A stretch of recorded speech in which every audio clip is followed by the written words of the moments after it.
Ditangani oleh teman-teman Provinsi Jawa Barat berdasarkan data dan laporan surat yang kami terima tadi malam dari Bapak Gubernur, maka Gunung Kuda telah dicabut izinnya. Langkah selanjutnya setelah ini reda, maka Menteri Lingkungan Hidup akan turun ke lapangan untuk melakukan penyidikan terkait dengan kerusakan lingkungan yang ditimbulkan. Kalau sudah menyebabkan sampai meninggalkan korban jiwa, ini merupakan kerusakan lingkungan berat dan kepada yang bersangkutan harus bertanggung jawab. Sekali lagi, tidak ada yang bisa lepas hukum di negara kita ini. Seluruh pihak akan kami mintai keterangan, mulai dari pemberi izin, mulai yang mempunyai kawasan, yang mempunyai gunungnya, yang mengujakan batunya. Ini semuanya akan kami mintai keterangan untuk dimintai tanggung jawab masing-masing di bidangnya masing-masing terkait dengan kondisi Cirebon. Kita bergabung dengan jurnalis Kompas TV Muhammad Syahri Rondon di lokasi longsor tambang Gunung Kuda di Kabupaten Cirebon, Jawa Barat. Selamat siang Syahri, bagaimana perkembangan proses pencarian korban hingga siang hari ini dan apa strategi tim SAR soal kendala bebatuan besar di lokasi dan juga ada tumpukan-tumpukan akibat longsor susulan? Ya, baik Bella di studio. Selamat siang saudara. Betul sekali, proses pencarian hari ke-6 ini kembali dilanjutkan pada pukul 8 pagi tadi, di mana pertama pergerakan dilakukan oleh 3 ekor anjing pelacak, yang juga salah satunya diantaranya penambahan dari satu satwa kemarin, artinya unit satwa Polda Jawa Barat ada 4 yang standby di titik lokasi ini. Mereka menemukan 3 titik lagi yang dicurigai merupakan tempat adanya korban yang masih tertimbun. Kemudian tim alat berat bergerak ke titik lokasi tersebut untuk melakukan pencarian dan pengerukan material bahan longsor. Namun memang ada sedikit beda, Bella. Kalau kemarin kami lihat ada 3 alat eksavator yang diterjunkan sejak pagi. Namun pada hari ini rupanya yang difokuskan itu adalah alat loader, artinya kendaraan besar yang berusaha untuk menggeser beban material bebatuan dari titik yang dekat dengan yang dicium oleh anjing pelacak tersebut untuk dibawa ke bagian bawah.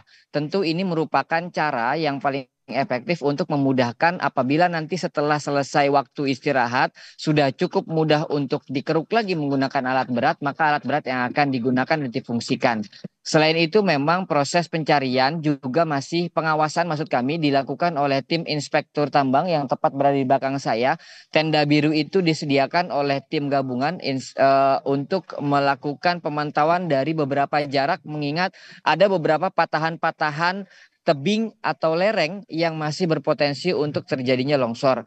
Dan Dim 0620 Kabupaten Cirebon, Letkol Infanteri Muhammad Yusron tidak ingin proses pencarian ini justru membahayakan para operator yang sedang mencari korban. Sehingga akhirnya proses dari zona merah terus dikeruk, dicari, diupayakan untuk mencari 4 korban, sementara dari bagian lain tim pengawas juga tetap bergerak. Ini dirasa cukup efektif untuk menjaga dan mempercepat proses pencarian. Ada 4 orang memang yang masih tertimbun, Bella, sampai saat ini masih terus dilakukan pencarian. Keempatnya adalah Muniah, kemudian Tono, kemudian Nur Rahman, dan yang terakhir adalah Dedi. Keempat orang ini adalah warga Kabupaten Cirebon. Dan hari ini pagi tadi seluruh keluarga korban dihadirkan dalam agenda doa bersama lintas agama dan juga keluarga korban, di mana setelah melakukan doa bersama tersebut ada mediasi yang dilakukan oleh pemerintah daerah Kabupaten Cirebon bersama tim gabungan dengan 4 keluarga korban. Kami belum mendapatkan hasil kesimpulan dari utamanya pada saat mereka melakukan mediasi tersebut. Namun harapan dari keluarga korban agar proses pencarian tetap dilanjutkan sehingga mereka memiliki kepastian bagaimana dan seperti apa kondisi terakhir 4 keluarga korban mereka yang sampai saat ini masih dinyatakan hilang atau belum ditemukan. Tentu kami masih menunggu proses rapat dari tim gabungan baik dari Dandim, Kapolresta, pemerintah Kabupaten Cirebon, ada bupati, ada wakil bupati dan beberapa pihak lainnya untuk memutuskan win-win solutionnya terhadap masalah ini. Artinya proses pencarian yang sampai saat ini belum juga ditemukan. Mengingat hari ini Bella merupakan hari ke-6 dari tanggap darurat yang telah ditetapkan Bupati tertanggal 30 Mei 2025 pada hari pertama terjadinya longsor hingga tanggal 5 atau besok yang ditetapkan sebagai hari ke-7 atau hari akhir dari pencarian ke longsor musibah Gunung Kuda di Kabupaten Cirebon ini. Selain itu juga proses upaya pidana juga masih terus dilakukan oleh Polresta Cirebon dengan memanggil dan memeriksa beberapa pihak. Kalau kemarin fokusnya kepada orang-orang yang terlibat di penambangan.